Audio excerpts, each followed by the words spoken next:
നിയന്ത്രിക്കുക എന്ന പദത്തിന് ഇംഗ്ലീഷിൽ പൊതുവെ നമ്മൾ കൺട്രോൾ ചെയ്യുക എന്നാണ് പറയാം. പക്ഷെ ചില നിയന്ത്രണങ്ങൾ ഏർപ്പെടുത്തുന്നതിന് നമ്മൾ കൺട്രോൾ എന്നല്ല പറയാം, റെസ്ട്രിക്റ്റ് എന്നാണ് പറയാം.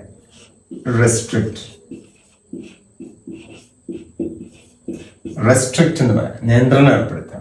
അപ്പൊ വെല്ലുവിളിക്കുക എന്ന് പറഞ്ഞാല് നമുക്കറിയാം, വെല്ലുവിളി എന്ന് പറഞ്ഞാൽ ചാലഞ്ച് എന്നാണ്. അപ്പൊ വെല്ലുവിളിക്കുന്നതിനും ചാലഞ്ച് എന്ന് തന്നെയാണ് നമ്മൾ പറയാം, ചാലഞ്ച്. ഐ ചാലഞ്ച് യു എന്ന് പറയും. മുൻകൂട്ടി കാണുന്നതിന് നമ്മൾ പറയുന്ന വാക്കാണ് ഫോർസി. ഫോർസി ചെയ്യാന്ന് പറയാം, ഫോർസി ചെയ്യാം, നേരത്തെ മുൻകൂട്ടി കാണുക. ഈ മുൻകൂട്ടി കാണുന്നതിന് പകരം നമ്മൾ പ്രവചിക്കാറുണ്ട് ചില കാര്യങ്ങൾ.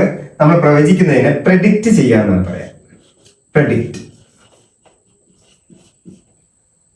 ഓക്കെ.